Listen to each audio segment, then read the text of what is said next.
Okay po, so good morning po sa lahat. Pagod po ang Diyos sa umaga ito dahil sa kabila ng ating kaabalahan ay tayo po rin. So tayo po yung tumayo mga kapatid para po sa ating pagbabasa ng ating pag-aaral ngayon ito sa 1 Corinthians chapter 13, verse 4 and 8. Yun po, kung may Biblia po kayo, sabi niyo sa 1 Corinthians chapter 13, verses 4 and 8. Charity suffereth long, and is kind, charity inviteth not, charity vaunteth not itself, is not puffed up. Verse 5, doth not behave itself uncleanly, seeketh not her own, is not easily provoked, thinketh no evil. In verse 6, rejoiceth not in iniquity, but rejoiceth in the truth. Verse 7, beareth all things, believeth all things, hopeth all things, endureth all things. In last verse, charity never faileth, but whether there be prophecies, they shall fail. Whether there be tongues, they shall cease. Whether there be knowledge, it shall vanish away. So purihin po ang Diyos sa pagbabasa ng kanyang salita. Tayo po manalangin. Ama mga pangyarihan sa lahat, salamat po Diyos sa umaga ito. Unang-una o Diyos, kami po yung ubos nagpapakumumba sa inyong harapan na alam namin o Diyos, marami kami pagkukulang sa mga nagdaang araw, na alam namin na nalalaman nyo ang aming mga puso, nalaman din po nyo ang aming mga gawa, iniisip, at wala pong nalilinig sa inyo. Nawa po ang mga nagawa namin ay hindi po maging hadlang upang kami po ay makapagpuri sa inyo sa Espiritu at katotohanan. Salamat din po Diyos sa mga kapatiran na narito po sa face-to-face, ganoon din po sa naka-join sa Google Meet na ito pong oras na ito ay nawa ay i-focus namin ang aming oras upang kami po ay makinig ng iyong mga salita. Salamat din po Diyos sa nawa sa ang banal mong Espiritu ang magturo sa bawat sa amin na maintindihan namin ang mga aral na aming mapapakinggan ngayong umaga. Lahat po na ito Diyos ng dalangin namin sa pangalan ni Jesus. Amen and amen. So tayo po yung mga kapwa kapatid at purihin po ang Diyos sa umaga nito. Daming bakanting upuan, no? So yung upuan yan ay talagang minsan bakante. Yung inupuan nyo, bakante minsan. Yung hindi bakante nung nakaraan, puno yan. Yung palitan lang, ano? Ganun lang talaga. So ngayong umaga, ang pamagat ng ating pag-aaralan ay true love rejoiceth not in sin, but rejoiceth in truth. Sinong may kadate kahapon? Well, naghanap kayo ng kadate, ha? Okay po, so wala namang problema ang date, kadate, kasi kung ang kadate mo naman ay asawa, yun, mahal mo, yun, mahirap yung kadate mo, hindi mo, iba ang kadate mo. So, importante, dahil nag-date kayo, kami na yung misis, araw-araw kami nag-date. Diyan sa Manixte. Libre na, 20 pesos lang ang pandesal, di ba, brother? Palayo na nagdaan si brother. Pastor, pupunta kami, mag-date kami. So, pag sinabing date, nagtatagpo kayo doon. Huwag na natin hintayin yung Valentine's Day para mag-date, para magbigay ng pulang rosas. Minsan, hintayin pa yung isang taon para magbigay ng pulang rosas eh. Tapos pagkatapos naman, World War III. Grabe, ano? So, kailangan yung pagmamahal, hindi lang isang taon. Ngayon, pag-aralan natin, hindi naman masamang ipahayag yung nararamdaman. Kaya lang, huwag mo nang hintayin yung isang taon para isabihin mong, mahal kita, I love you 3 times a day. So, dito pag-aralan natin mga kapatid kung paano yung about love na binabanggit sa Biblia. Ito pong sulat ni Apostol na Pablo ay alam natin, ito isinulat sa ating kapatid Apostol na Pablo para po sa mga mananampalataya sa Corinto upang itama yung kanilang pagkaintindi tungkol sa love. Yon, pag tinanong kayo, what is love? Sige nga, what is love? Sabi nila, love is blind. Yan ang palaging sagot eh. Bakit love is blind? Dalawa, ang asawa ng lalaki, mas mataas sa kanya. Ay, talaga, blind talaga. Sinong naalala nyo na mas matangkad sa kanya yung babae, yung asawa? Si Ugi Alcacid, di ba? Australiano yung kanyang asawa eh. Pero walang kasi ang nakano sa kanya ay pagmamahal, love. Hindi pinag-uusapan yung height, kulay. Ang pinag-uusapan dito yung nararamdaman, yung love. So, tingnan natin. Sabi ni dito po, yung pinaka-introduction natin, the world defines love by feelings. Yun ang definition ng mundo. Basta may nararamdaman ako sa'yo, yan ay yung totoong pag-ibig. Eh, pwede namang makaramdam ng pag-ibig kahit may asawa ka. Eh, totoo ba yun? Hindi. Ganun totoo yung feeling mo, pero mali. Yung kung pag-iralin natin yung pagmamahal o yung nararamdaman, yung definition ng mundo, ay magkakaroon tayo ng struggle sa buhay. Sabi doon, the world defines love by feelings. Yung religion naman, religion defines love by tolerance. O sige, hayaan mo na lang. Nandyan na yan. Wala na tayo magagawa. Kaya, join na lang kayo. Hindi pwede natin. Tolerance. But Paul defines love, by truth. Yung totoong pag-ibig sa katotohanan. Pag namin katotohanan, may pag-ibig ka, pero with truth, pinapayagan ng katotohanan. Halimbawa, iibig ako. Saan ako iibig? Kristiyano ako. Di, kasi kahit sino na, basta maramdaman mo, mahal mo, yun na yun. Hindi po. Sabi ng Bible, ang isang Kristiyano dapat umibig sa kapwa Kristiyano. Eh di bagsak na yung unbeliever.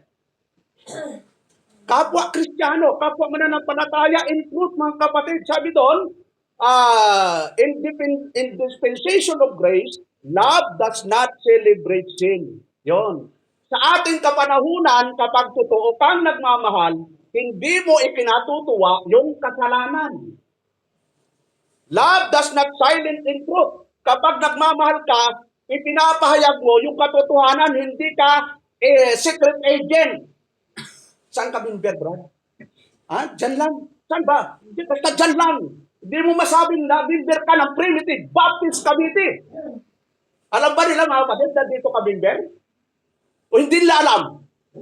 Hindi mo pinapaalam dahil nakakaya kasi yung church namin. Nakakaya yung pastor namin. Lahat kinahiya mo na. Eh, ba't pa tayo nagsasama-sama kung nagkakayaan pa tayo? Diba? Kung ikinakayaan nyo ang iglesia nito o ang pastor nyo, ba't nandito pa kayo? Diba? Parang galit si pastor. Talaga, galit po ako. Tatawa yung mga taga, nag-google with eh. Kunwara lang si pastor, galit, pero smile din eh. So, ganun lang po mga kapatid. Ang katotohanan dapat matawa si Nanay Teresa eh. Kunwari ka pa pastor, kunwari galit, pero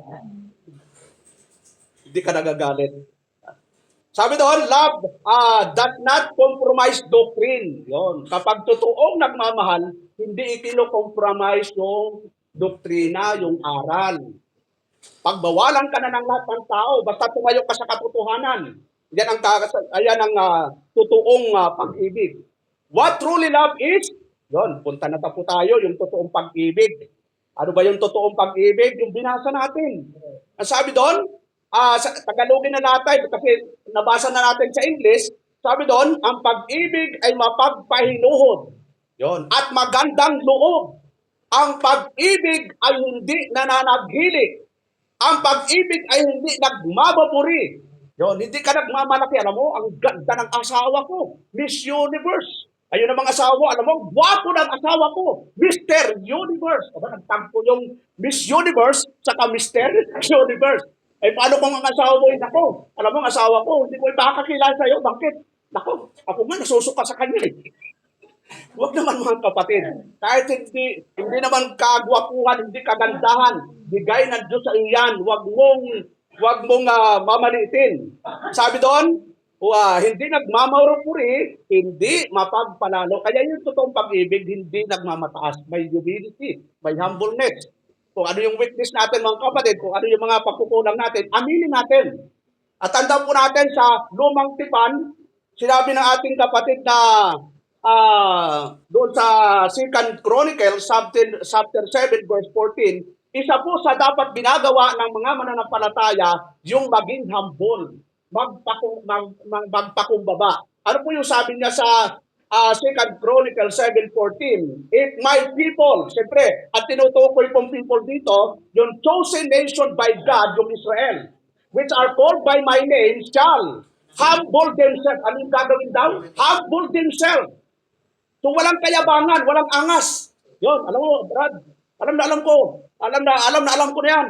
Ang sabi, yung sinasabi ni Pastor, kayang-kaya ko yan. Gusto ko na nga palitan si pastor. Yun, ang kayabangan po yun, mga kapatid. Dapat tayo mga Kristiyano, walang yabang. Kasi anumang nasa atin, anumang mayroon tayo, bigay ng Diyos yan sa atin para gamitin natin for His glory. Sabi na nga talata, if my people which are called by my name shall humble themselves and pray. Yun, nagpipray pa ba kayo kapatid? Amen. Bago pagkagising, anong ginawa nyo? Kape-kape. With barley. baka okay lang ho yung kape-kape. Pero bago magkape, ano gagawin? Salamat Lord. At nagising pa po ako. Eh di saka ka magtimpla ng kape with barley. So, di ba? Ay, papromote ka na pastor ha. Hindi, ay, siyempre, yun ang iniinom ko. Alam ka namang sabihin ko, coffee with, ano ba yung ibang coffee? Coffee with coffee ko. Hindi ko na iniinom yung coffee ko. Coffee nila yun. Hindi coffee ko. Ang coffee ko, coffee with barley. So, ano pa yun? Sabi doon, and pray and seek my face, yun. Laging uunahin natin ang kalooban ng Panginoon, mga kapatid. Yung wala namang sikreto, basta ito lang gawin. And turn from the wicked ways. Lahat po tayo may mga maling ginagawa. Wala akong tatayo dito, pastor. Wala akong maling ginagawa. Sige nga, tayo po. Tayo yung walang ginagawang mali. Eh, upo na nga ako kasi lahat po, kahit ako may wala akong ginagawa. Kaya wala tayong pwedeng ipagmalaki sa Diyos. Biyaya lang ng Diyos, kaya tayo'y narito. Kaya bawal magturo. Ano mo, ikaw, kasalanan ka, ikaw. So, tala nakaturo sa yung tatlo. Kaya sabi sa Bible, examine yourself. Yun, tingnan natin. 2 Chronicle, 2 Corinthians chapter 13, verse 5. Hindi ibang tao ay examinin natin. Ang sabi ni Apostol na Pablo sa mananampalataya sa Corinto, examine yourself. Whether you be in the faith, prove your own self, know you not your own self, how that Jesus Christ is in you, except you be reprobates.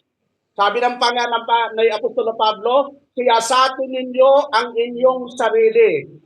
Tanong mga kapatid, ginagawa ba natin ito araw-araw na sinasayasat natin yung sarili? Paano ba magsiyasat ang sarili mga kapatid? Iisipin mo, nanamnamin mo sa sarili mo, ano bang ginagawa mong mali. Yung hindi ka makapagbasa ng Bible, kasalanan na po yan. Ang tanong, ngayong umaga, nakapagbasa ba kayo ng Biblia bago pumunta? Amen. Breakfast ng kaluluwa nyo. Kasalanan po ang hindi nagbabasa ng salita ng Diyos. Sinabi na nga ng Bible, search the scripture daily. Sabi sa lumang tipan, huwag kakaligtaang basahin ang aklat na yun. Dinidilihin mo ito. Kailan mo dinidilihin? Araw at gabi. Ang tanong, anong dinidilihin yung mga kapatid? Anong ini-imagine yung bago matulog? Ako ini-imagine ko, kabalintines ko. Hindi pa nag-message. Yung dami ng rusas na kapit-bahay ko ako. Wala pang rusas, puro tangkay. Huwag niyong intindihin yung mga kabalintines nyo. Darating at darating ang tamang patao na bigay ng Diyos, just pray. Sabi ng Proverbs 3:5, trust in the Lord with all thy heart and lean not unto thy own understanding. Verse 6, memory verse natin yon. O sige, sino naka-memory verse? Verse 6. And all, anong all? Thy ways, acknowledge Him, and He will direct thy path. Napakagandang verse. Pag yun ang minimeditate mo ang kapatid, alam niyo, pag ako'y nag-meditate, kapatid, yung isang verse na yun, talagang ninanamnam ko yun. Alam mo yun? Trust in the Lord. Saan ka magtitiwala? Hindi sa pera, hindi sa tao. Trust in the Lord. Ano ang pag-trust natin? With all thy heart. Na buong puso. Pero minsan, alam mo yung talata, pero hindi ka titiwala sa Diyos. Humahakbang ka ng sarili mong hakbang. Nawawala na tayo ng tiwala. Kaya, mga kapatid, lahat ng inyong desisyon, plano sa buhay, ipag-pray nyo. At ako'y nakikiusap sa inyo. Isama nyo ako sa plano nyo. Sabihin, Pastor, may plan po ako sa buhay. Gusto ko na pong yumaman. Ano po ang maisasabi nyo? Ganito, ang gawin mo. Yun. Hindi naman kita bibigyan ng kayabanan. Ang i-advise ko sa inyo, unahin mo muna ang Diyos sa buhay mo. Kahit anong pagninegosyo natin, pagtatrabaho, pag inalis natin, number one ang Diyos. Magpapakapagod lang tayo sa pagtatrabaho. Pero walang mangyayari mga kapatid. Proven ko yan sa buhay ko mga kapatid. Nung naging Christian ako at napakakuripot ko sa pagbibigay. Napakakuripot ko talaga bagong convert. Nanghihinayang. Nanghihinayang ako sa pagbibigay. Diba may kantang nanghihinayang? Ano ko sino bang tanong? Nanghihinayang. Nanghihinayang. Anong nanghihinayang, Brad? Ang puso. Hindi kamay ang nanghihinayang mga kapatid. Ang puso ang nanghihinayang. Dahil ating ginagawa, sinasalita, galing sa puso yan. Bago gawin ng kamay, bago salita, bago isipin, nang galing muna sa puso yan. Kaya kung nanghihinayang kang magbasa, nanghihinayang kang manalangin, nanghihinayang kang magbigay, yan talaga ang laman ng puso mo. Kaya sabi ni King Solomon, guard your heart. Ano yung babantayan? Heart. Yes. Bakit yung pusong babantayan? Because, yon may dahilan. This is the, ano yung nasa puso? Tingnan natin, parang nalimutin ko yung verse eh. Yeah. Proverbs 4:23. Parang nagkakaedad na dati sa ulo ko ngayon, parang ano na eh. Kaya kailangan ano, sabi yun, keep thy heart with all diligence, for out of it are the issues of life.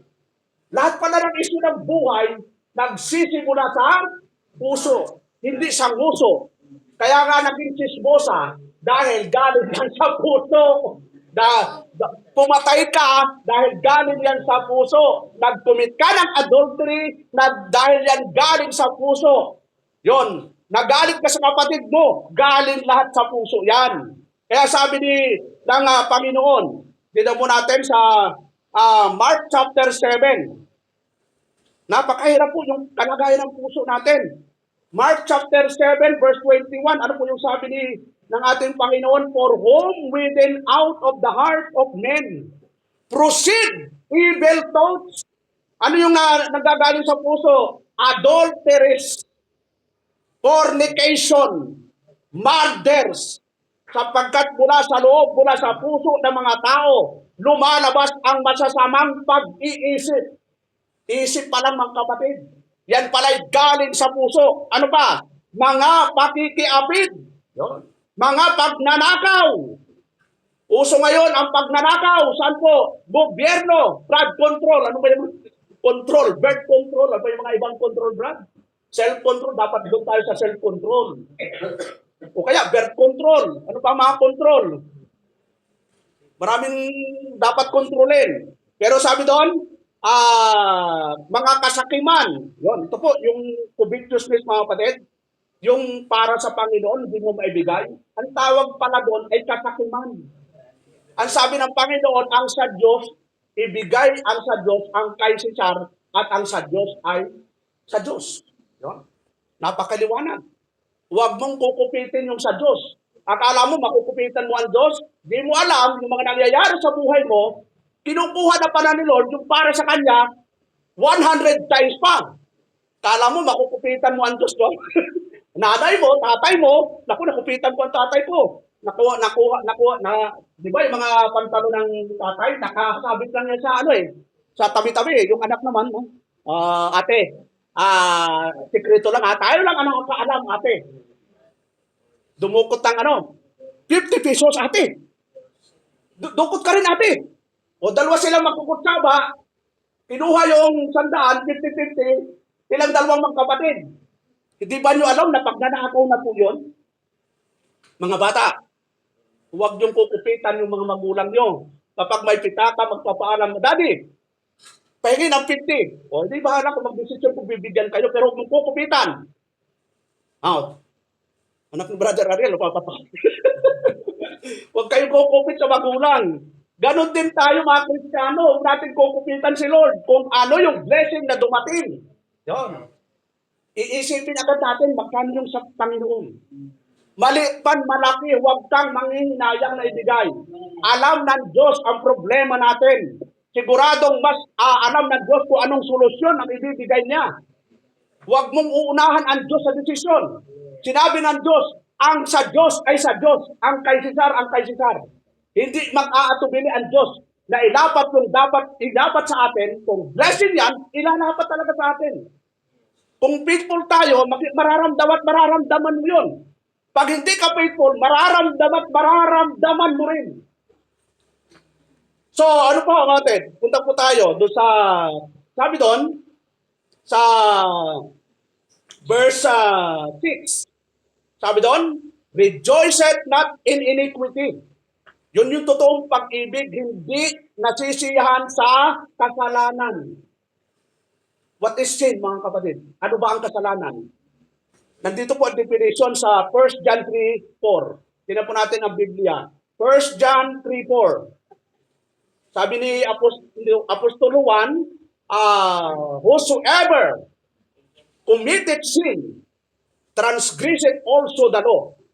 For sin is the transgression of the law. Yun, sabi ni Apostol Juan. Ang sino mang gumagawa ng kasalanan ay sumasalangsang din naman sa kautusan. At ang kasalanan ay ang pagsalangsang sa kautusan. Yan po ang maliwanag. Kaya tayo lahat, kapatid, importante na tayo po ay nabubuhay doon sa katotohanan. Sabi ni Apostol dito po, rejoiceth not in iniquity. Hindi po nagagalak sa kasalanan. Sabi doon, tingnan po natin, sunod na bahagi, sabi doon sa charity, define God, yung emotion. Sabi doon sa Romans 5:5, in hope make it not ashamed, because the love of God is shed abroad in our hearts by the Holy Ghost, which is given unto us. At ang pag-asa ay hindi umihiya sapagkat ang pag-ibig ng Diyos ay nabubuo sa ating mga puso sa pamagitan ng Espiritu Santo na ibinigay sa atin. Once na tayo born again, mayroon na po tayong, ano po? Fruit of the Holy Spirit. And one of the fruit of the Holy Spirit is love. Yun. Sabihin mo sa katabi mo, mayroon ka bang love? Baka yung iba, nag-love. So love, what is love? Yun, sabi na, love is, daming definition ng mundo eh. Nung kami high school, ang tawag doon, mayroong nakaranas ng high school, yung Islam book, no? Bago mag-graduate, nag-ano kami doon eh. Ang definition, what is love? Kasi doon yung trust mo, love is blind. Ang dami eh. So, bawat isa magdi-define ng love. Yung isa pare-parehas lang eh. Love is sacrifice, love is ganito. Pero yung meaning natin, yung pag-ibig ay hindi nagaganap sa kasalanan.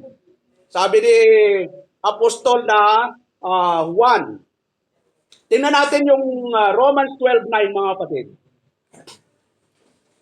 Let love, sabayin niyo ako, mga kapatid, para makasabay kayo. Sabi doon, let love be without dissimulation. Abhor that which is evil. Cleave to that which is good.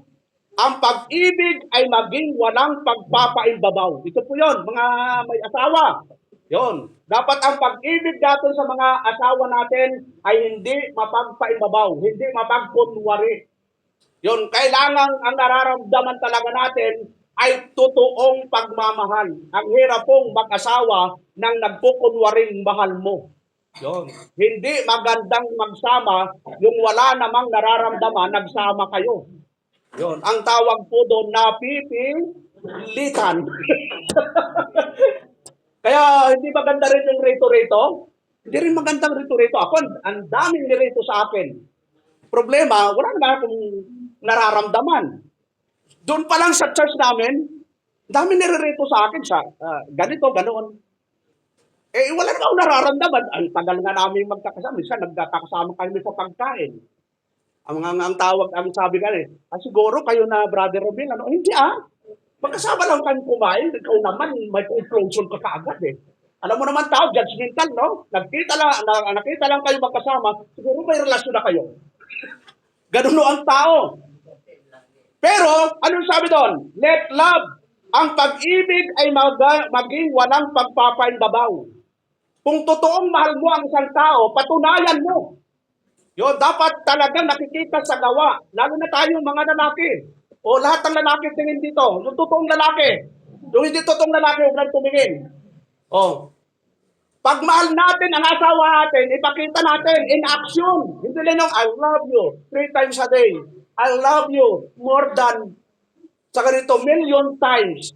Hindi mo man lang mapadala ng tsokolate. Hindi mo man lang paggagaling sa trabaho. Dapat mayroong akong dala-dala kahit ano. Kahit paanang manok o ito. Araw ng puso ngayon, kaya regalo ko kayo, chicken feet. At least may dala, no? So, hindi na, walang pagpapaimbabaw, ano pa? Ang pag-ibig ay kapuutan ninyo ang masama. Sabi doon, napuput sa masama yung totoong pag-ibig. Makisalig kayo sa mabuti. Yung totoong pag-ibig, hindi nakikisalig sa masama. Kung ano ang mabuti, doon po tayo. Kasi pag masama, sino ngayon ang tagalit natin doon? Sino ang magiging kaaway natin? Siyempre, ang Diyos. Tinan po natin. Dito po sa James chapter 4, verse 4, sabi ng ating kapatid, Apostol na Pablo, James chapter 4, verse 4, sabi doon, you adulterers and adulteresses, know you not that the friendship of the world is enmity with God. Whosoever therefore will be a friend of the world is the enemy of God. Nakakatakot po ito, mga kapatid. Akala lang natin nagbibiro ang Diyos. Minsan tayo nagbibiro sa paglilingkod, pero ang Diyos hindi po nagbibiro. Ang sabi sa Tagalog, kayong mga mangangalunya. Ibig sabihin, spiritually speaking, pag gumawa tayo ng mali, spiritually speaking, ang tawag sa atin, nagpo-commit tayo ng spiritual adultery. Ang sabi doon, hindi ba ganin nyo nalalaman na ang pakikipagkaibigan sa sanglibutan ay pakikipag-away sa Diyos? Mahigpit po ang Diyos, mga kapatid. God is a jealous God. Di ba tayo nagsiselos? Pag mahal natin at may nakita tayong ibang kausap, nakakaramdam ba kayo ng kirot, mga kapatid? Pag mahal mo, tapos may kausap na iba, tapos parang makakaramdam ka talaga ng kirot. Mahal mo kasi yung taong yun. Ganon kamahal tayo ng Diyos, mga kapatid. Kaya nagsisilos siya, ayaw niya na mabaling yung pinakamataas na priority natin sa iba. Gusto ho ng Diyos, yung priority natin, mataas na pataas tungkol sa Kanya. Kung mababasa natin yung Matthew chapter 22, ito po yung i-pledge ko nung last Wednesday. Sino pong hindi nakakadalo sa inyo pag Wednesday, mga batid, taas ang kamay? Yun. Join po kayo. Pipindutin na lang nyo ang Google Meet, di na nga tayo pupunta dito. Gagano nilang po nyo. O, di ba? Pasok na kayo sa Google Meet. At ang ganda po ng preaching ko doon. Kaya hindi ko na uulitin. Panuorin na lang nyo at ang ganda po. Pero ito po, babasahin ko po yun. Matthew 22:37. Ito, 1 hour kong i-preach nung Wednesday. Kung gusto nyo malaman yung detalye, panuorin nyo po, mawatid. Yung mga nanood na, nabilis po sila lahat, kahit mga elder. Ang tanong, nabilis ba kayo, mga kapatid? Kung nakinig kayo, mag-preach. Ako nga, nabilis kahit naka-out preach. Kasi, once na nag-preach ang pastor, may outline po yan, pero minsan, yung leading ng Holy Spirit, yun ang sinusunod namin. Minsan, hindi na namin nagagamit yan eh. Kasi kung anong dikta ng Banal Espiritu, for the needs of the, for the edification of the church, yun ho ang lumalabas sa bibig namin. Sabi doon sa 37, Jesus said unto him, thou shalt love the Lord thy God with all thy heart. Ito, medyo maraming sabit dito. Yun, nakakalungkot na yung puso natin talaga ay malaki ang problema pagdating sa pagmamahal sa Diyos. Sabi ng Panginoon, thou shalt love the Lord thy God with all thy heart, with all thy soul, and with all thy mind. Talagang buong pagkatao, itataas natin yung pinakamataas na level ng pagmamahal sa Diyos. Tapos sa verse 38, this is the first and great commandment. 39, and the second is like unto it, thou shalt love thy neighbor as thyself. Kaya kung mahal mo ang Diyos, hindi ka magiging maramot sa kapwa mo. Totoo yun, mga kapatid. Pag mahal mo ang Diyos, magiging generous giver ka. Hindi na mahirap magdukot. Yon, sabihin na ako saan kaya yung violin. Ibinukod ko na yun eh. Ang problema, nadukot mo 1,000. Kaya sa bahay pa ng mga kapatid, alam na muna kung magkano ibibigay mo. Ipinag-pray mo na yon. Hindi na pagdagdito sa church, nagsisikuhan kayo, huwag mong ibibigay yung 1,000, subukan mo. Pambayad sa kuryente, tubig ka, internet yan. Yun. Dito pa kayo mag-aaway dahil sa offering. Sa bahay pa lang, pag-usapan nyo kung magkano offering ninyo. Hindi naman nga dito, nag-aaluhan pa kayo. Ito ang 20. Sabi ng asawa, hindi, 50. 20 guys! Kalaw sa offering, nagtatalo tayo. Huwag naman mga kapatid. Hindi ba nyo alam na may mga asawang namatay dahil sa offering? Pera sa pera. Basahin nga natin. Anong talata yun? Bigyan ko ng dalawang Bible. Sa Book of Acts, chapter 5. Tinan po natin. Sabi ng talata, mag-asawa, namatay po sa loob ng church. Ang hirap naman, dito pa kayo mamamatay dahil ang kuripot nyo. Tinan mo natin. But a certain man named Ananias, with Sapphira, ito, mag-asawa po ito. His wife sold a position and kickback. Ano? Nag-kickback pala ng kapatid. Biblical pala yung kickback. Di ba? Narinig natin sa Kongreso. Pero sa Bible, may mga Kristiyanong mahilig mag-kickback.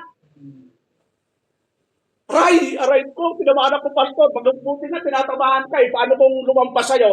Pag tinamaan po kayo, mga kapatid, magpasalamat kayo. Dahil ang ibig sabihin yan, mahal pa tayo ng Diyos. Pag hindi kayo tinablan, para kayong gabi. Pero ito, sabi doon, in kickback part of the price, his wife also, being privy to it, and brought a certain part and laid it at the disposal pit. Sabi doon, at inilingid, yun, kickback, ang isang bahagi, kasi ang pangako nito mag-asawa, pag nabinta yung buong lupa, ibibigay sa mga apostol. Ay nung nabinta na, siyempre malaki, baka 10 billion ang halaga nun, Brad. Kaya pag pera ng mga kapatid, ang daming nasisilaw dyan. Kaya totoo yung sabi ni Apostol Pablo kay Timothy, for the love of money is the root of all evil. Lahat daw ng kasamaan nanggagaling una sa pag-ibig sa salapi. The root of all evil. At ang nakakalungkot pa doon sa pag-ibig sa salapi, ang resulta doon, tinan po natin, sa 1 Timothy chapter 6 verse 10. Ano ang nangyayari sa mga taong mukhang salapi at nag-iibig sa salapi? Ito po yun. Sabi ni Apostol na Pablo, for the love of money is the root of all evil, which yun, dito po yung nakakalungkot. Which, while some coveted after, they have erred from the faith and first themselves through with many sorrows. Yun po ang nakakalungkot. Tagalogin nga natin, napaganda sa Tagalog. Sapagkat ang pag-ibig sa salapi ay ugat ng lahat ng uri ng kasamaan na sa pagnanasa ng iba ay nangasinsay sa pananampalataya. Ano pang nangyari? At tinuhog ang kanilang sarili ng ng maraming kalumbayan. Hindi mo masamang yumaman. Ako nagpipray, Lord, pagpalain mo ako, Lord. Pagpalain mo lahat ng kapatiran. Pero mag-usap po tayo. Pag yumaman ka, ano ang gagawin mo sa yaman? Brother Ariel, pag binigka ka ng 10 million, ano ang unang gagawin mo? Gawin. Yan, amen. Release na kita, Brad. Dapat maliwanag kasi pag nakita ng Diyos na yung puso natin, isip natin, maliwanag at tama, hindi imposible i-bless tayo ng Panginoon. Pero kung pray tayo, Lord, pagparain mo ako, nawa ay ganito, pero nakikita ng Diyos yung puso mo na pag yumaman ka, makakalimutan mo na ang Diyos at sasabihin mo na kay Pastor, paalam po. Nandito na po ako sa cruise ship, namamasyon na po ako. Itiwalag ko na po ako, Pastor. Alam mo yan, no? Alam mo, ikaw pa ng Christian yun. Kasi nga, nagpakasasak ka na sa kamunduhan. Nung wala pa yung kayamanan, pangako kay Pastor, pag pinagpala ako, sagot ko na lahat, every Sunday, 7 milyon. Ako na po ang may sagot. Nung pinagpala, kahit piritong tuyo, wala man lang. Alam ng Diyos yung puso natin, mga kapatid. Kaya tiyakin natin na yung puso natin itama sa pagtatrabaho, sa pagninegosyo. Kasi pag nakita ng Diyos na tama yung puso natin, yung mga plano natin, magtatagumpay po tayo. Amen. Di ba? Masayang lahat tayo, magtatagumpay. Right. Yun. Si Sister Susan, naging milyonaryo. Brother Ariel, puro milyonaryo tayo, di ba? Oh. Pwede yung offering nun, 1,000,000, ang times nun, magkano bra? 100,000. Eh, 10 milyonaryo, 1,000,000 din offering. Eh, di sabi nung mga pastor, huwag ka nang magnegosyo. Umayo ka na lang, abandon mga kapatid. At ako nang sasagot ng 4 words mo, pastor. Anong gusto mong 4 words, pastor? Red, white, black. Kahit anong kulay, basta totoo. Ano man ang kulay, wala namang katotohanan. So, pag ganun ho, ang nasa puso natin at maliwanag, i-bless po talaga tayo ni Lord, mga kapatid. At kawa yung puso natin ay tama. Kasi may mangyayari, tinan po natin kung bakit yung payo dito ni Apostol Pablo, dito sa 67, Timothy chapter 6 verse 17, sabi doon, charge them that are rich in this world. So hindi posible maraming mayayaman during the time. That they be not high-minded, nor trust in uncertain riches, but in the living God. Saan daw magtitiwala? Sa buhay na Diyos. Huwag tayo magtitiwala sa pera. May namatay na nga sa pera, tiwala ka pa rin sa pera. Baka matingbuang ka dito, tapos magbibintang ka, alam mo, namatay ako dyan, dahil kay pastor. Ano pa? Sabi doon, who give it us richly all things to enjoy. So yung yaman, mga kapatid, yung pera, ibinigay ng Diyos sa atin para i-enjoy natin. Pero dapat tamang enjoyment. May pera ka nga, pero gugugulin mo sa kabunduan. Tinan po natin, sa James chapter 4, ito, warning na po ito. Puro warning na po tayo. Sabi doon sa 13, sabi ni Apostol na,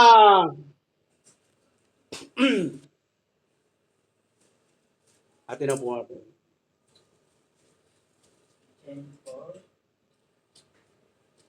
Hanapin ko lang. Yun, verse 2 muna. Sabi doon sa James 4:2, kayo'y nag-iimbot, yun. At kayo'y wala. Yun, dalawa nag-iimbot pero wala. Kayo'y nagsisipatay at kayo'y nag-iinggit. At hindi maaring kamtan.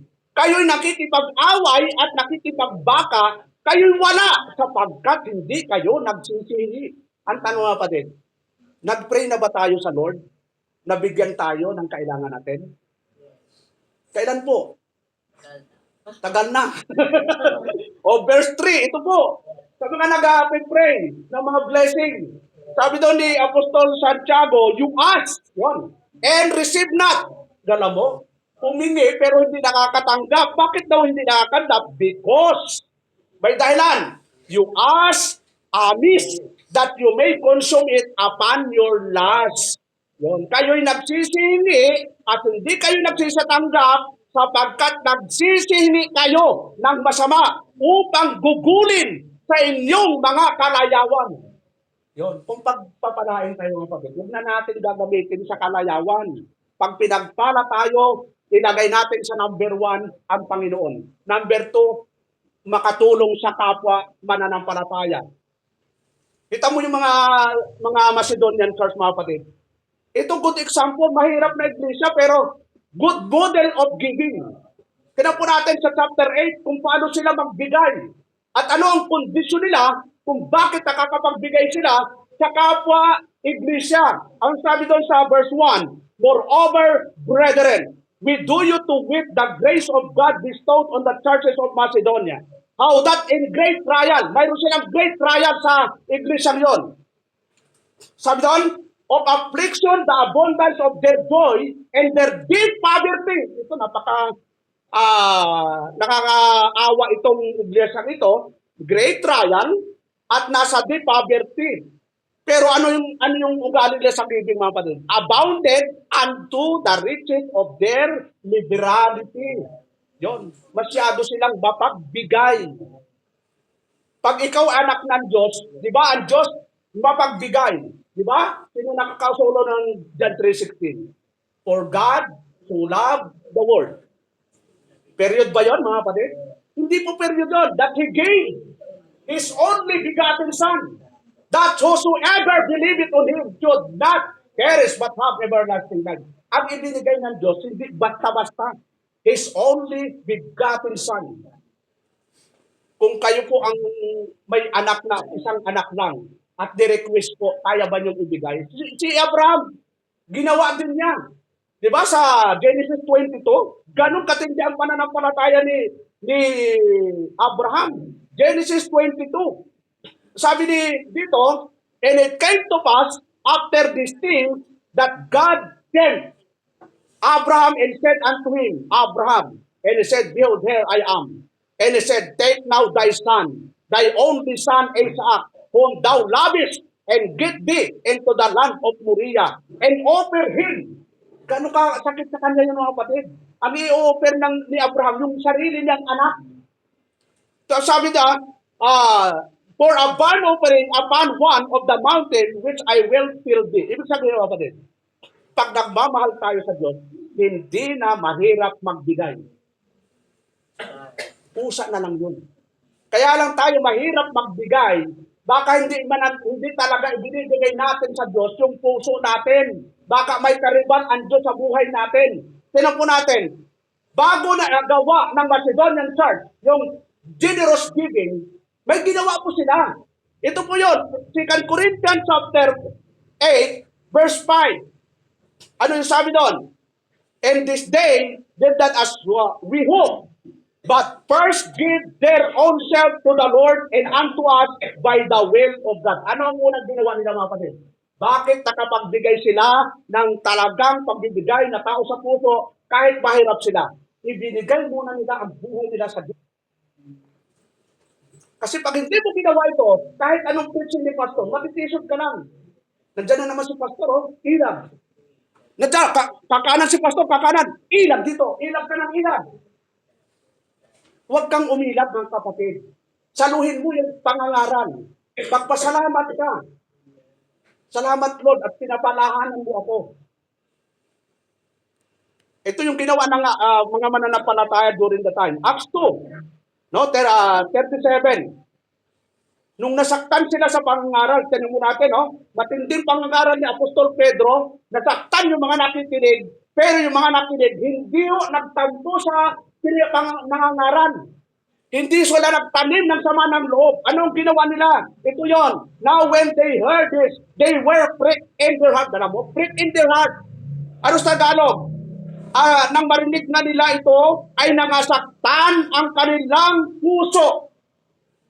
At sinabi kay Pedro at sa ibang mga apostol, mga kapatid, anong gagawin namin?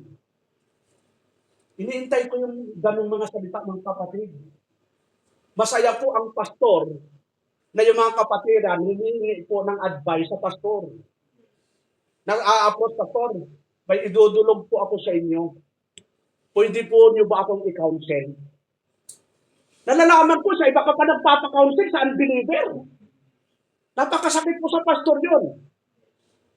Tinatawag mong pastor pero wala kang respeto.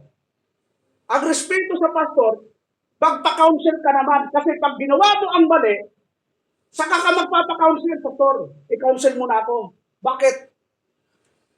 Ito na po. Dilubyo na dumating sa akin.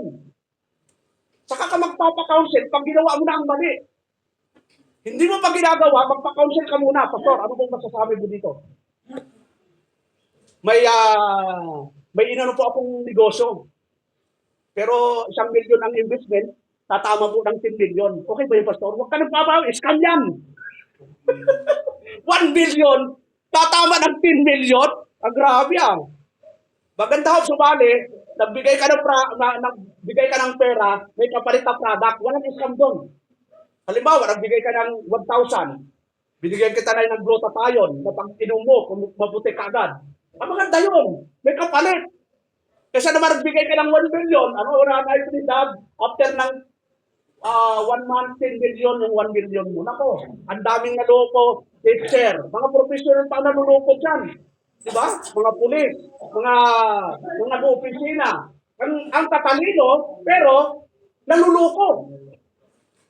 Yun, bakit kayo nagpapaluko mga kapatid, no? Because of money. Yun. Nakakasilaw kasi ang pera eh. Dalawa, 1 million, tatama ng 10 million. Di ba, brother John? Para nakakaugan, no? Oh. Tapos papadamahin ka pa niyan. Alam ko, ito si brother, oh. Kita mo mga brother, ang resulta ng 1 million, oh. Dama-dama lang yun eh. Yun pala, kasabwat din. Kaya mag-ingat po tayo mga kapatid, oh. Ang dami ngayong scammer. Yun. So ano pa, kapatid? Bago tayo magtapos, 5 minutes lang. 5 minutes and 3 hours. Sabi doon, contracts declare truth versus iniquity. Yon, ano ba yon? Katotohanan versus kasalanan. Saan ho kayo? At pili kayo kapatid. Katotohanan o kamalian? Katotohanan. Katotohanan dapat. Pag Kristiyano, katotohanan. Pag kamalian, i-reject mo na. Simula pa lang, huwag mo nang entertain pagbalik. Once na-entertain mo yan, si Satan tatawa-tawa, oh, nakapasok na ako. Nasa pintuan na ako. Tapos sasama pa yan ng mga bultong-bultong, mga masamang espiritu. Atak! O yun. Pinapasok mo kasi, binigyan mo ng entertain mo kasi. Huwag ko tayo mag-entertain ng masama, mga kapatid. At when na-entertain mo yan, talagang mapipenetrate ka nito. Sabi ni Apostol Pablo, Isaiah chapter 5, verse 20, Ephesians 5:11 po pala, and have no fellowship with the unfruitful works of darkness, but rather reprove them, at huwag kayong makibahagi sa mga walang mapapakinabangang nagawa ng kadiliman, kundi bagkus inyong sawatain. Ito kapatid, tingin po kayo dito sa akin. Eye to eye po tayo. Alam ko minsan nasasaktan po kayo sa preaching ko. Kahit sila kayo magsalita, pagod sa puso nyo, nasasaktan po talaga kayo. Pero, kaya ko na sinasabi ito dahil mahal ko po kayo. Amen. Kayong pastor na hindi nagsasalita ng mali sa kapatiran, walang pagmamahal po yun. Kaya kapag nagre-rebuke sa inyo, ang isang tao na nasasaktan kayo, ibig sabihin nun, mahal kayo ng tao yun. Pwede namang hindi tayo mag-rebuke, bahala na tayo. Nakakasawa na, nakakapaos na, pagod na po ako. 20 years na po akong nagpe-preach po dito. 20 years, Brad. Ilang linggo yon? Sige nga, magaling kayo sa math. 20 years, ilang linggo yon? Mabuti nga, tinawabag yung ano ko, Brad. Alam mo na, no? Buti na nga lang, ang maganda ngayon, parang maganda yung pakiramdam ko. Dati sinasaylos ako, pero parang nawala na, Brad. Kaya parang talagang tuloy-tuloy na kahit 3 oras. 20 years na po sa March yung ating church. Kasabay po na ating ordination noon. 2006. Biyaya ng Panginoon dito pa yun, oh. Doon si Pastor Ronald. Doon, dito rin, 6 lang na baptized. Yun, inustit kami bilang local church na makaka-20 years na tayo. So, ano ba? Huwag daw tayong mag-iwanan. Yung iba, nang iwan na. At least hindi kayo iniwan ng pastor, di ba? Ang tungang pastor ang nag-iwan sa'yo, paano na? Pero siyempre, sa side ng pastor, nakakalungkot po. Dahil pinagtyagaan mong turuan, pinag-pray, pero iiwanan ka sa huli. Di ba, marami sa Bible nang iwan kay Apostol Pablo. Sino po ang naalala niyo nang iwan kay Apostol Pablo? Si Dimas. Di masyadong nagbabasa. Yun. Yung mga di masyadong nananalangin. Ano pa yung mga Dimas? Di masyadong nagbibigay. Yan yung mga mag-iiwan sa pastor. Tama si brother. Kaya huwag yung gawin yung mga Dimas. Yun. Di masyadong dumadalo. Ang dami. Mabuti pa sa panahon ni Pablo, isa lang ang Dimas. Ngayon, ang dami ng Dimas.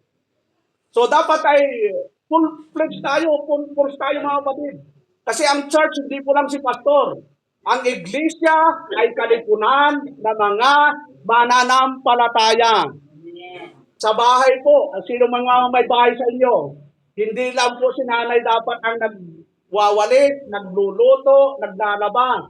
Dapat ang mga anak ay kung anong maitulong, Nay, ako na po ang maglalaba ng panyo. Yun. Panyo lang, okay na yun. Sa sunod yun, hindi ng panyo. Nay, ako na maglalaba ng iyong labahin.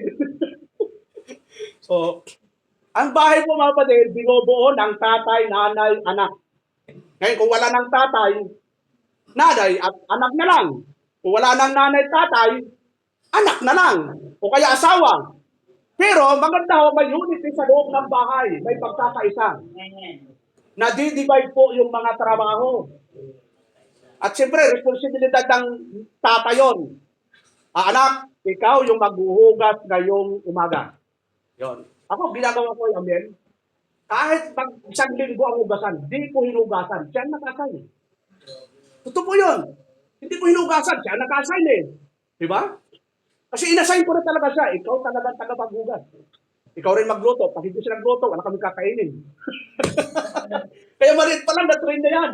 Pero alam ko, minsan sumasama ang loob niyan dahil siyempre ganun ha. Pero ako, di ba rin sumama ang loob ko at na-train ka, kahit maghuwalay tayo, dahil hindi ka masasabihin na ibang tao, ano ba itinuro ng magulang mo? Di ba?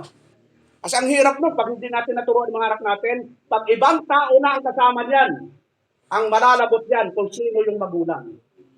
Ang sasabihin, sino bang magulang mo? Ba't hindi ka tinuruan ng magluto ng lugaw?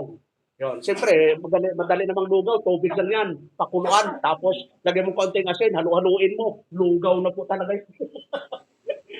So, may unity sa loob ng bahay, mga kapatid. Kailangan i-assign po natin, mga anak natin, kahit konting bagay, i-assign po natin. Ganon din po sa church, mga kapatid. Kaya makita natin dito, no? Ang ibang church na, talagang sabi ka, mabuti na din sa Cavite Elder, mga young people nyo, talagang nagagamit na. Samantalang sa iba, sila lang ang open-dated, sila pang opening, lahat sila na. Ay dito, hindi po. Mula opening, scripture reading, iba ho ang tumatayo dito. Ako, preaching lang talaga. Kasi gusto ko po talaga na ano man ang mangyari, na-train na po yung ating mga kalalakihan. So ano pa, mga kapatid? Deception. Yan, false love promotes sin. Yon, false love. Paano nagiging false love, mga kapatid? Sige nga, yung mga nag-ibig, paano nagiging false love? Sabi sa Isaiah 5:20, woe unto them that call evil good, and good evil, that put darkness for light, and light for darkness, that put bitter for sweet, and sweet for bitter. Yon, napakagandang verse ito, Tagalogin natin. Sa iba nila, na nagsisitawag na mabuti ay masama. Ganun mo, yung mabuti ginawang masama. At ang masama ay mabuti na inaaring dilim ang liwanag, at ang liwanag ang dilim na inaaring mapait ang matamis, at matamis ang mapait. Woe is understood, ginamit kasi yung word na woe, no? Understood that merely as an exclamation of sadness. Yung gumagawa ng kasalanan, para kapatid, magre-resulta ito ng matinding kalumbayan, kalungkutan. Masarap gawin ang kasalanan, pero ang dulo ay kalungkutan, kalumbayan. At sabi sa Timothy, ay matinding kalungkutan. Matinding kalungkutan yung dulo ng paggawa ng kasalanan. Maganda lang sa simula ang paggawa ng kasalanan, pero lifetime talaga yung kalungkutan. Sabi doon, mabuti na inaaring dilim. Sabi doon, woe is understood not merely as exclamation of sadness, but as solemn, ito, divine declaration of eminent judgment, divine displeasure, and severe spiritual temporal consequence resulting from rebellion against God. Napaka haba ng mangyayaring consequence.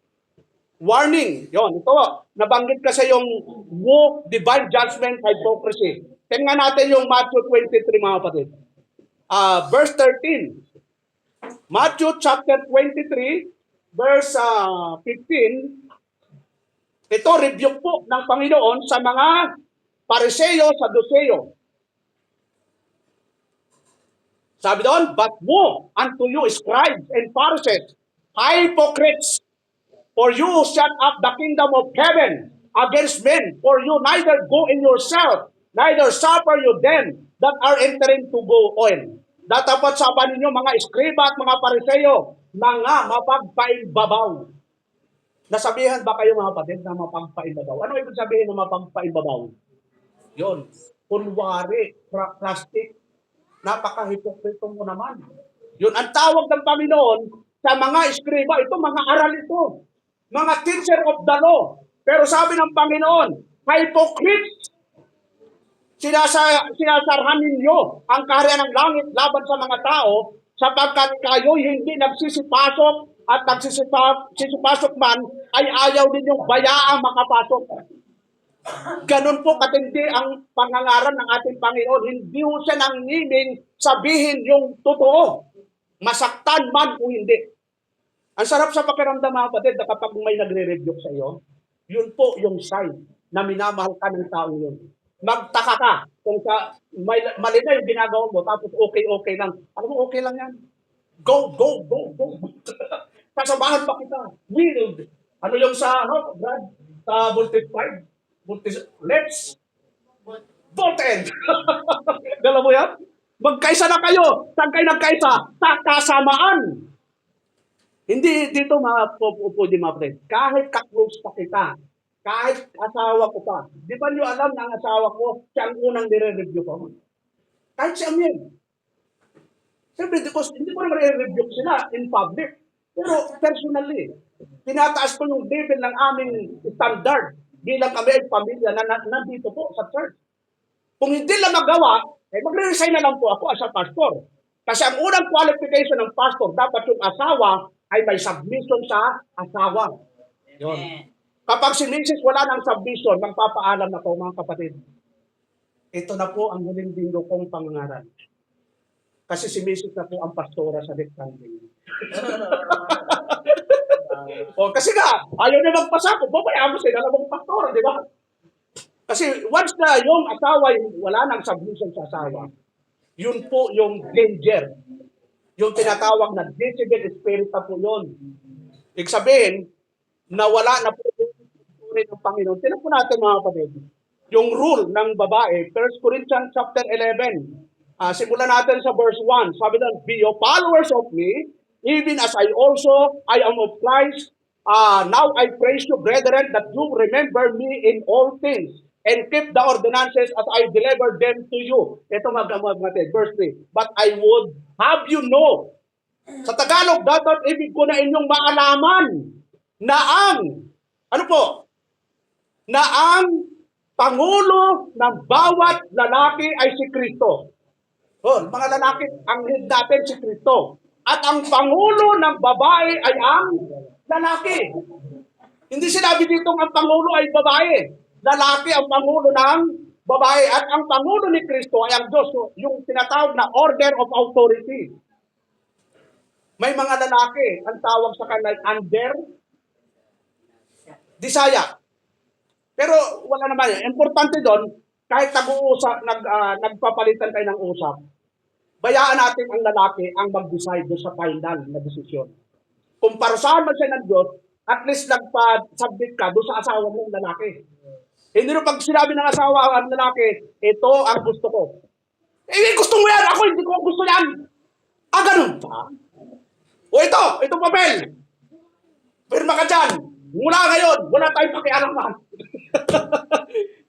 So, mga babae, ano man ang desisyon ng asawa nyo, ito man ay mali. Basta na ibigay mo na yung sa salita mo, bayaan mo na lang sila. Bayaan mo na siya. Kasi kung tuloy-tuloy mo sasagupain yon, World War I, sa sunod na araw, anong sunod? World War II, anong sunod sa World War II? Hindi pa nangyayari yun. Mangyayari pa lang, World War III. At ang matindi doon, yung World War III, hindi na gumagamit ng mga basuka. Anong ginagamit na, Brad? Mga atomic bomb na. Di ba, saan na unang nagyayari ang away? Sa labas o sa loob? Sa loob po ng bahay. Kapag yung isa ay hindi nagpakumbaba at pareho kayong ma-fried, nagtampo yung fried chicken, sigurado yun, anong labas? Ang sarap kainin. Dapat kami ni Mrs. pag alam kong medyo di ba na yun, nabura ko, oops, pahapuin ko muna si Mrs.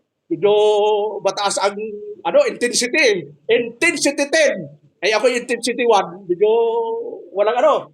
Pag ako naman pumasok, medyo intensity 2. Bakit mo na siya? Kailangan mag-agwat, hindi nung sasalubungin mo yung init ng bawat isa. Ay, ano mangyayari pag parehong mainit? Di ba? Sasabog talaga. So, yon ang sinasabi ng banal na kasulatan, order of authority. Kapag naunawaan natin yon, walang away. Yon. Kaya tayo mga lalaki, tingnan ulit, mga lalaki, kapag si Mrs. galit, yon, huwag kang magalit. Kalma lang. Sige, paluin mo ako. Kung talaga, Ganun ka na. Huwag kang gaganti. Kasi kapag ang lalaki ang gumanti, gaano kalakas ang lalaki. Di ba? Isang isang ganito lang, tulog yung misis mo niyan eh. Kahit paluin ka, kahit anong gawin sa'yo, mahaba ang pasensya natin dapat mga lalaki. Yon. Ang sagot lang sa mga galit ng babae, mga lalaki, ano ang dapat mong gawin pag galit ang babae? Ang mga babae, huwag babae ang sasagot. Lalaki. Yon, suyungin, yakapin. Yon, hingi ng sorry. My sweet, my love. Ano pa mga tawag? My dear, my sweetie. Yung hingi ng sorry. Kasi ang babae, talaga ano tawag yan? Ano lang yan, sabi doon, may nakita akong post, may nag-drawing. Yung lalaki daw, isang salita. Pero yung babae daw, 20 salita na. Tapos yung lalaki, nakadalawang salita, yung babae, naka-100 na. Ang dami ng salita. Anong payo ng Ang payo, still ang lalaki, magpasensya. Yun. Magpasensya palagi ang lalaki. Laging unawain, nanay man yan, asawa man yan, kapatid man babae yan, still, laging magpapasensya tayong mga lalaki. Bayaan mo yung nanay mo. Man, daldal mo eh. Ate, ang daldal mo. Ikaw, lula, ang daldal mo. So, bayaan mo lang magdaldal. Ini-express lang niya kung anong nararamdaman. Baka yan ay anti-stress, di ba? May mga taong madaldal sa harap, pero deep inside, mayroong dinadalang problema po yan mga kapatid. Gusto lang yan na maghayag sa iyo ng nararamdaman. Kaya huwag niyong pigilin. Bayaan mo maghayag sa iyo ng damdamin. So, ano pa? Isaiah 6:5. Yan, malapit na po tayo. Woe is me, for I am done because I am man of unclean lips. Nang magkagayoy sinabi ko sa aba ko, sapagkat ako'y napahamak, sapagkat ako'y lalaking may maruming labi. Yon. Maruming labi. At ako'y tumataan sa gitna ng bayan na may maruming mga labi, sapagkat nakita ng aking mga mata ang hari, ang Panginoon ng mga hukbo. Yon. Ito yung sinasawad na magkaroon tayo ng self-examination ng kapatid. Ito, inaamin niya, may marumi siyang labi. Ano ibig sabihin? Naninira po ng tao ito.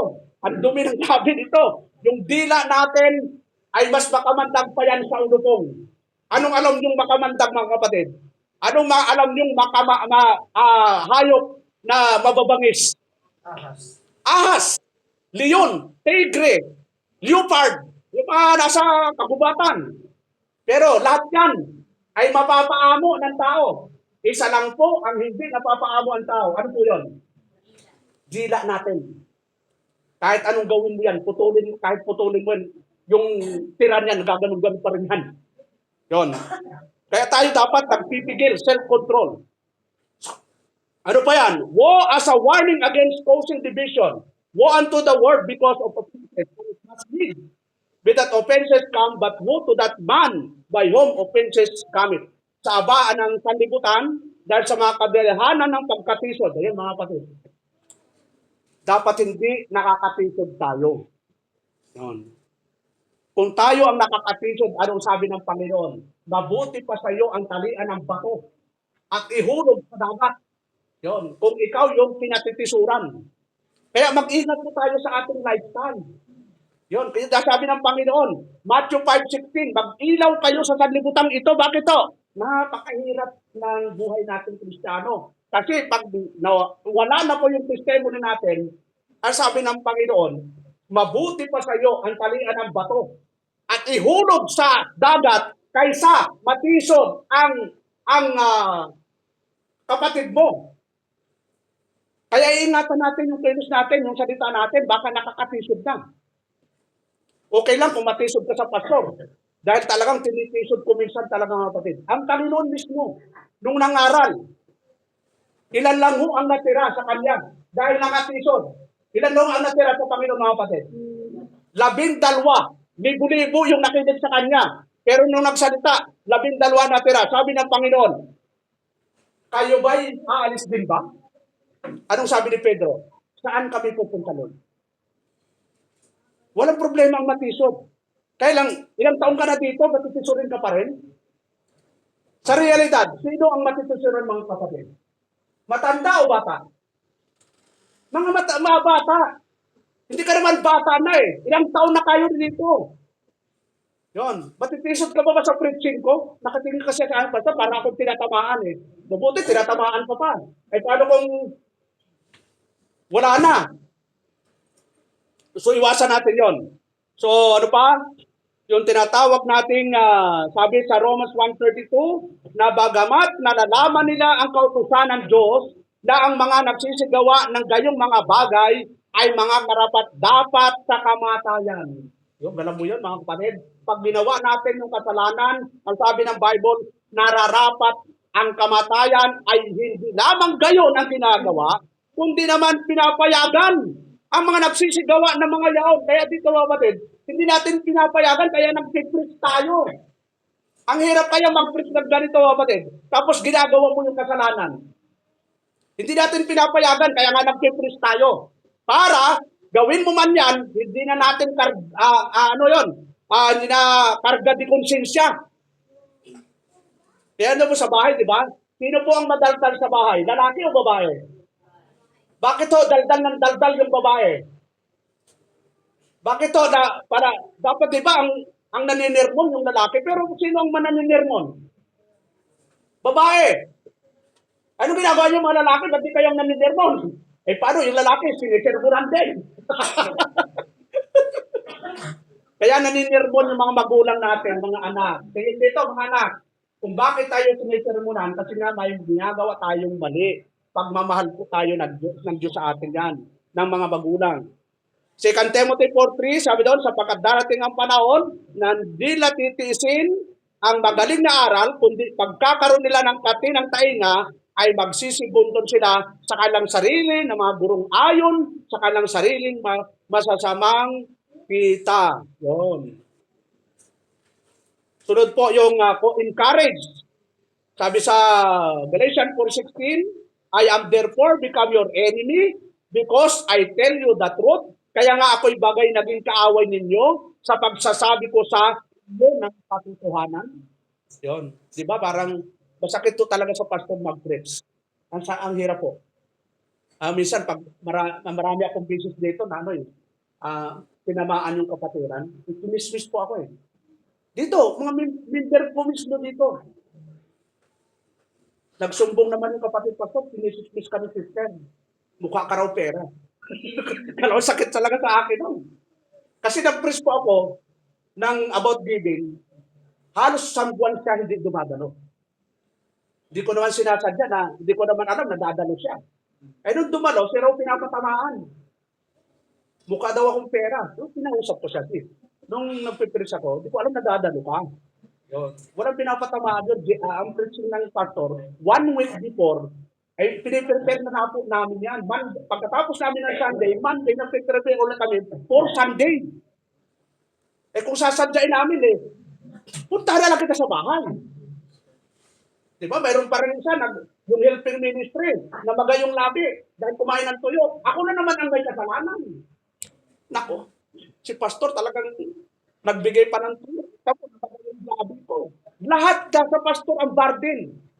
Akala lang natin na kapag nagkamali ang kapatiran, sino po ang pinagbibintangan? Ang pastor. Ano ba tinuturo mo kay sister, kay brother, pastor, ba't ganun ako ugali?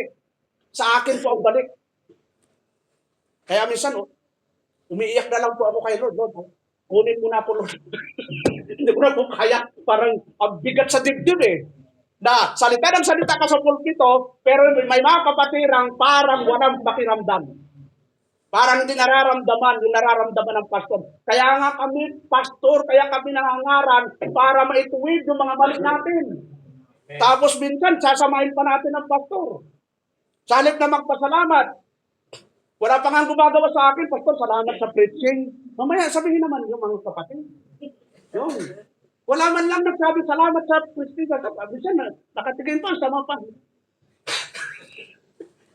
Alam mo sa Amerika mga kapatid, hindi ko sinabing sa Amerika mga kapatid, kapag nag-preach po ang pastor, talaga grabe pagkatapos po ng preaching, laking pasalamat ng kapatiran ng kapatiran. Salamat po pastor. Ang maganda doon, parang pastor may $1,000. Kung mamaya, pwede naman eh. Nakakatuwa po mga kapatid na tayo kinikilala natin yung pastor natin. Yun. Di naman naghahanap ng masyadong appreciation yon. Yung magpasalamat ka lang, salamat Lord sa buhay ni pastor na ginamit, na kahit nasaktan ako, pero maganda naman yung nasaktan kasi natutuwa ka, puro tayo kasalanan ang ginagawa. Yun. So, panghuli mga kapatid, dito tayo magtatapos. Mahaba pa pero bayaan natin may part 2 ito. So, sabi doon sa Ephesians 4:15, dito po tayo magtatapos, mga kapatid. Ephesians 4:15. 15, sabi po doon, but speaking the truth in love, may grow up into Him in all things, which is the head, even Christ. Kundi sa pagsasalita ng katotohanan, yun, na may pag-ibig ay mangagsilaki sa lahat ng mga bagay sa Kanya, na siyang Pangulo sa makatuwid bagay si Kristo. Kaya dito mga kapatid, hindi natin binubula mga kapatiran kung ano ang totoo. Kasi pwede ko naman bulahin. Alam mo kung sa simula pa lang ng bula, kung mayaman na po ako. Bulahin ko lang mga kapatid. Maglalagay lang ako ng instrumento dito. Sanay po kami dyan eh. Yung combo, yun, mabilis pagkadami ng tao yun. Bulahin ko lang talaga. Mayaman na po ako. In 20 years, baka hindi lang 2 sasakyan ko. Yung mga kasabayan kong pastor na nambubula, ang yayaman na. Kahit si Pastor Ronald, umalis po sa JIL Church. Yung song leader niya na naiwan. Grabe brad, third floor na ang bahay. Kasi pwede naman gawin yun. Kaya lang, wala sa katotohanan eh. Bubulahin lang namin kayo. Kaya tayo, sa katotohanan lang. Kasi, pag nag-preach ako ng kamalian, ako rin ang babalikan ng Panginoon. Maaaring masarap ang buhay ko, pero in the end, nandun yung parusa ng Panginoon. Kaya dito mga kapatid, magsama-sama na lang po tayo na itaguyod yung katotohanan. Amen.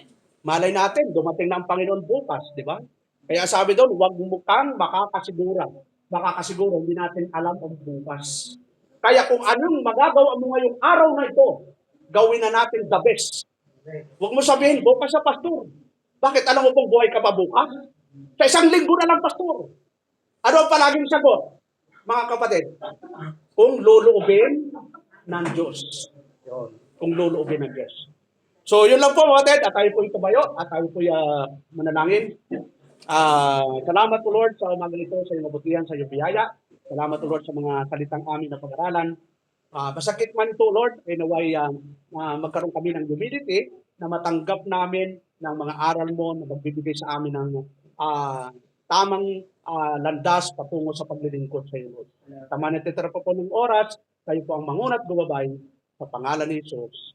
Amen. Madalilik.